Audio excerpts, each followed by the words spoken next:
ఇవాళ మీరు అందరూ చూస్తా ఉన్నారు, అడ్మినిస్ట్రేషన్ ఫెయిల్ అయింది, లా అండ్ ఆర్డర్ ఫెయిల్ అయిందంటే ఎస్ఐ పోస్టింగ్ ఎంత, సర్కిల్ ఇన్స్పెక్టర్ పోస్టింగ్ ఎంత, డిఎస్పీ గారి పోస్టింగ్ ఎంత అని ఎమ్మెల్యేలు అన్న తర్వాత ఇలాంటి చిత్ర విచిత్రమైన ఘటనలే జరుగుతాయి.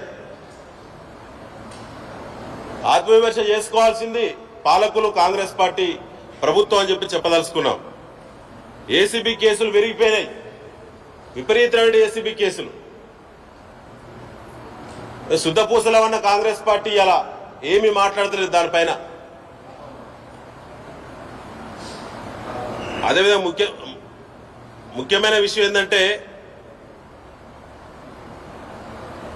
ప్రశ్నిస్తే థర్డ్ డిగ్రీ అంటున్నారు కదా, ఇక నుంచి ప్రతి గ్రామంలో అధికార పార్టీ ఇచ్చినటువంటి ఒక పోస్టు పెడతాం. బీఆర్ఎస్ పార్టీ శ్రేణులు రోజుకొక పోస్టు పెడతారు. ఎంతమంది మీద థర్డ్ డిగ్రీ ప్రయోగిస్తారో ప్రయోగించాలి.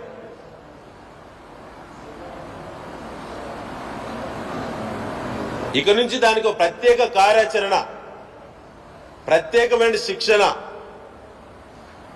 ఇచ్చి మరీ ప్రశ్నిస్తాం.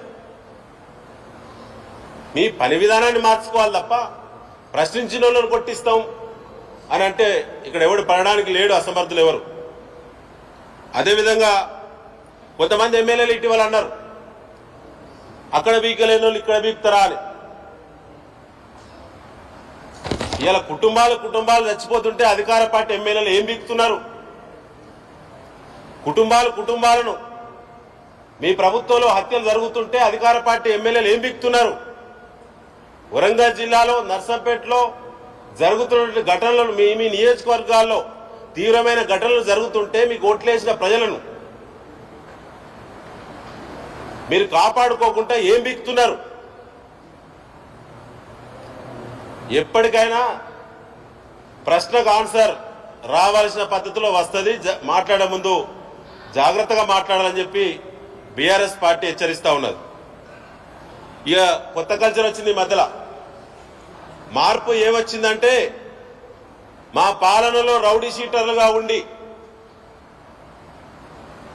దూరం బతికిన వాళ్ళు నగరాలకు, పట్టణాలకు, ఊళ్ళకు ఖద్దరు చొక్కాలు ధరించుకున్నారు. ఈ మధ్యలో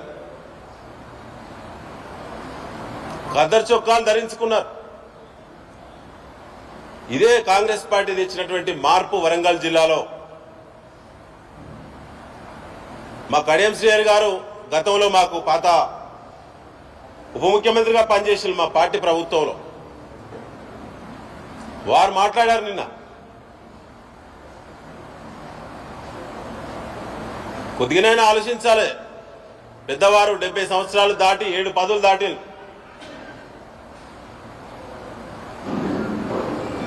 సప్తపదులు దాటిన వాళ్ళు. కేసీఆర్ గారి కుటుంబం అవినీతిమయమైందట. నిజమేనా కడియం శ్రీహరి గారు?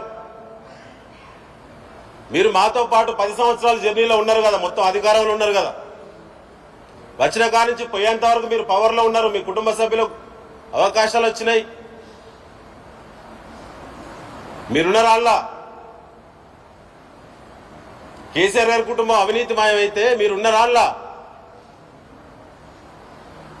రెండో స్థానం ఉన్నారు కదా మీరు. నిజమేనా? అది నిజమైతే మీరు ఉన్నారా అందులో?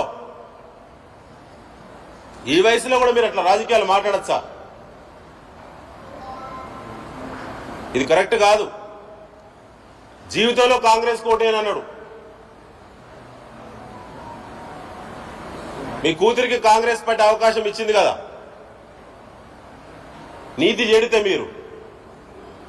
మీ కూతురికి మీరు ఓటేయలేదా? నాకు డౌటే, మీరైతే ఓటేయరు.